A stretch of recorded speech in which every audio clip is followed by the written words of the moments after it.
আসসালামু আলাইকুম। অনেকদিন পর আপনাদের কাছে একটা নতুন ব্লগ নিয়ে আসলাম। প্রতিদিন কি হয় আমি ঘুম থেকে উঠেই বারান্দায় যাই। আজ বারান্দায় গিয়ে তো আমি পুরাই অবাক হয়ে গেলাম। ঝড়ের কারণে পাখির বাসাটা ছিটকে পড়ে গেল। এদিকে নূর পাখি বারান্দায় চলে এসেছে ভাঙা পাখির বাসার দেখে সে কি কান্না।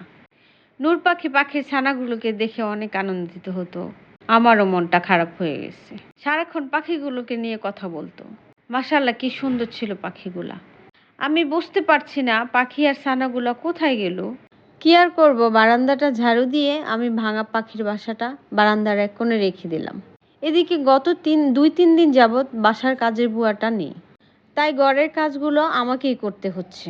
একটা কথা আপনারা হয়তো জানেন, আমাদের পরিবারটা হচ্ছে যৌথ পরিবার। তো বাসাটা প্রতিদিনই গোছাতে হয়, কারণ অনেক বাচ্চা কাচ্চা আছে, তো অনেক নোংরা করে ফেলে। আর কাজের বুয়া যদি একবার চলে যায়, নতুন করে কাজের বুয়া খুঁজতে অনেক কষ্ট হয়ে যায়। আর আমাদের বাসাটা 3 তলা, 3 তলায় আমরা নিজেরাই থাকি। আমি 3 তলায় থাকি, তো সকালবেলা উঠে আমি চলে যাই নিচে রান্না করতে। সকালের নাস্তা বানিয়ে কাজের বুয়া নাই বলে উপরে আসছি রুম গুছাতে।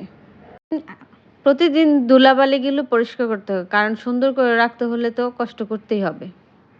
এই কাজগুলো শেষ করে আবার নিচে চলে যেতে হবে আমার দুপুরে রান্না করতে। আমাদের পরিবারে প্রায় 13-14 জন লোক। আমরা মিলেমিশে একসাথেই থাকি, একাকিত্ব ফিল হয় না। আমার গাছ অনেক পছন্দ, তাই আমি বাসায় বিভিন্ন জায়গায় গাছ লাগাই রাখছি। আমি ছাদ বাগানও করি। প্রতিদিন কি হয়, আমি ছাদে গিয়ে গাছের পরিচর্যাও করি বিকেলে। আপনারা হয়তো পেজে দেখেছেন আমার ছাদ বাগানের বিভিন্ন ফলের গাছগুলো।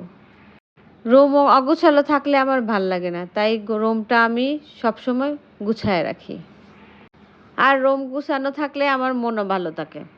আমার ছেলেমেয়েরা বড় হয়ে গেছে, তাই আমার দেবরের ননদের ছেলেমেয়েরা আমার কাছেই থাকে। এজন্য আমার রুমগুলা অগোছালো হয় তাড়াতাড়ি। দেবর ননদের বাচ্চাগুলো সবসময় আমার ফ্ল্যাটেই থাকে। এখন গুছালে কিছুক্ষণ পরেই আবার অগোছালো হয়ে যাবে। রুম গুছালো শেষ হলেই আমি নিচে চলে যাব দুপুরে রান্না করতে। এখন আমি ওয়াশিং মেশিনে কাপড়গুলো ধুতে দিয়ে নিচে চলে যাব। বাসার সব কাজ কাজের বুয়ারাই করে, তবে রান্নার কাজটা আমাকে করতে হয়। তবে সব কাজের থেকে আমার সবচেয়ে কষ্টকর কাজ লাগে কাপড় ধোয়া। বুয়া না থাকলে আমি সবসময় ওয়াশিং মেশিনেই কাপড় ধুই। আজকে রুই মাছ দিয়ে মুড়িঘণ্ট রান্না করব।